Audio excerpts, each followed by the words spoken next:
Deadhead is that person, wherever they turn up in society, that's looking for an adventure in America, you know, something to do that's not like what everybody else does, and a chance to get out and scare themselves a little. You know. We're one of the last frontiers where you can go out and get scared, you know, and have a scary time of it, and maybe have a little trouble, but also find a lot of support and make a lot of friends. And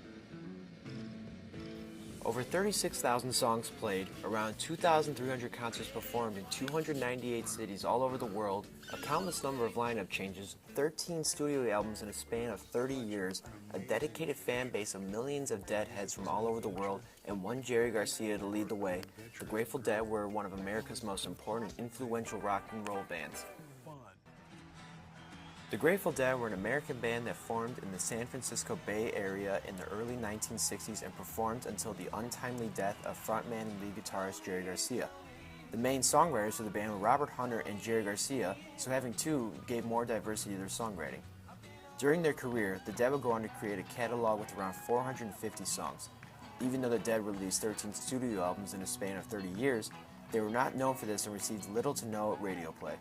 The band was known for their live shows because of their always changing set lists, improvisation, and unique experience only found at a Dead show.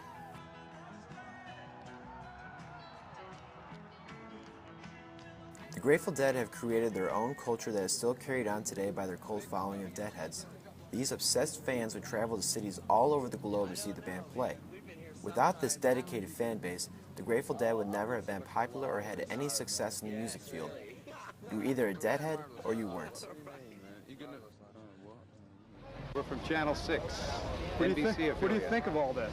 Well, Those it's, recorders. you know, both of us go back to the 60s, Let me get so you what over can I here. tell you? You do? Oh, yeah. Have you ever been to a Grateful Dead concert? No, never have, never have. So I was busy in class. The best ways to analyze the Grateful Dead's following of Deadheads were by applying the reception theory and erotic analysis theory that we discussed in class. Both of these theories make it more easy to understand why these devoted fans put so much time and effort into following a band around the world. The Deadheads were more than needed to ensure that the Grateful Dead will go down in history. Urban Dictionary defines Deadhead as a person who greatly enjoys the music of the Grateful Dead and particularly the genius of Jerry Garcia. The ages of these fans range from young children all the way to grandparents. Parents would take their children to shows, and those children would take their children to shows, which eventually created a never-ending pattern of new fans. Even though bands like the Rolling Stones, The Who, or even the Beatles with Beatlemania had their own types of fandom, no other fan base ever came close to being as loyal as Deadheads were.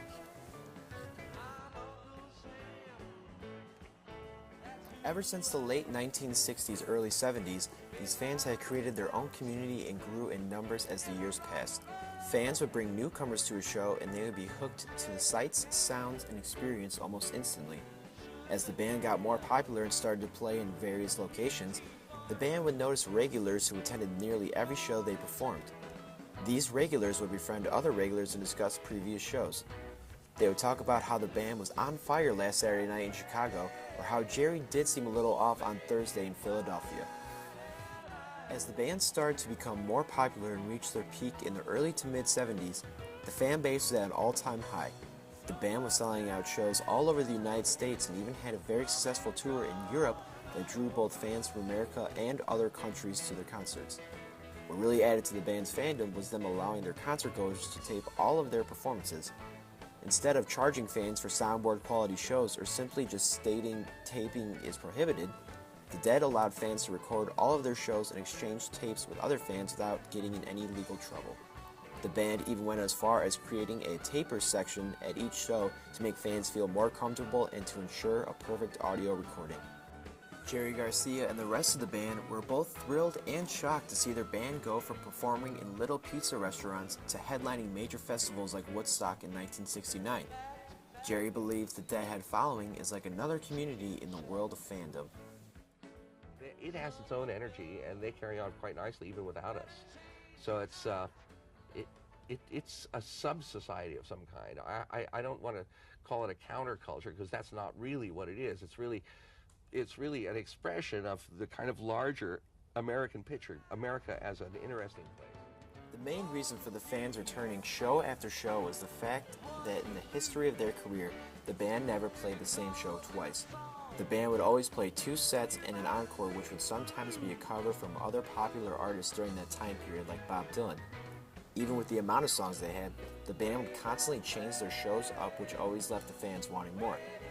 The fans might have gotten songs they wanted to hear, but might have missed their favorite, so in that case, they packed their bags and head to the next location in hopes of those songs being played live.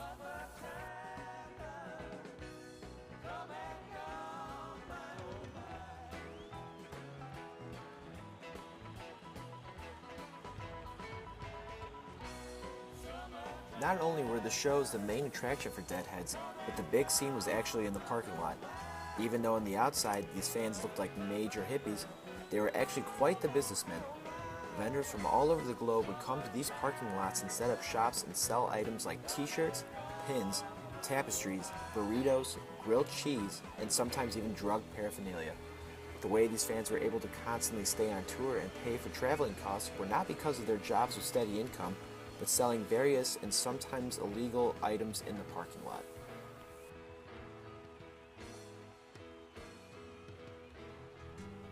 The message of the Grateful Dead has always been about spreading peace and love, but at their live shows, that was not always the case. Drugs were always found at these concerts, and overdoses were usually fairly common amongst the Deadheads. Even members of the band struggled with drugs, but there have been a countless number of instances where fans took way too many and overdosed during their concerts. What was truly incredible, though, was that the Dead's fan base were the actual first rock band fans to create a program to help them beat drug addictions.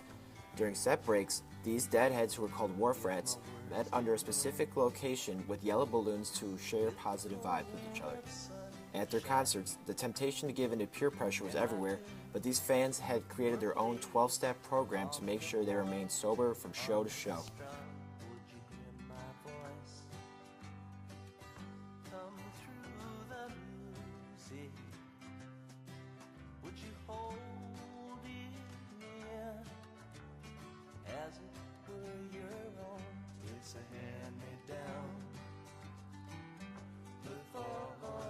In this current day and age, 21 years have passed since the original Grateful Dead concluded their 30-year run at Chicago's historic Soldier Field.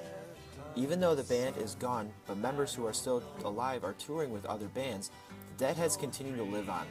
The Grateful Dead are as popular now as they were back all the way in 1972, and the Deadheads are to thank for that.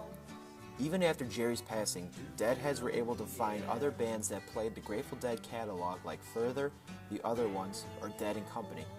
Deadheads continue to travel around the world to find the old magic that was actually never even lost. It is hard to truly describe what it means to be a Deadhead. I've been listening to the Grateful Dead for the last 8 years and went to their Fare Thee Well shows at Soldier Field in the summer of 2015. I was able to experience firsthand what it was like to be a Deadhead. I was able to speak with fans who were my age and recently discovered the band, and also from fans who have attended over 200 plus shows in the band's career. In these parking lot parties, which would be compared to tailgates before a football game, fans were dancing, cooking food, selling items, talking about previous shows, playing instruments, and overall just being themselves in an atmosphere that only consisted of positive energy. The Grateful Dead was one of the most successful bands in the history of music, with 13 studio albums and over 2,300 live concerts. The band was able to conquer the world. The major reason behind the success of the Grateful Dead was their dedicated fan base of Deadheads. These fans purchased millions of tickets for concerts, CDs, and miscellaneous items which allowed the band to do what they do. Deadheads would forever change how other fans see shows, and without the cult following, the Dead might not have ever left the pizza business. In the words of Jerry Garcia, what a long, strange trip it has truly been.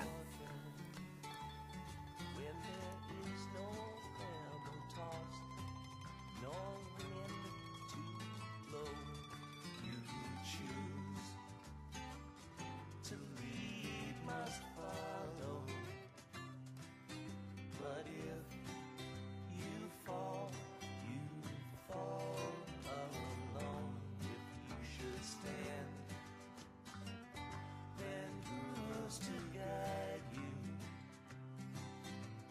if I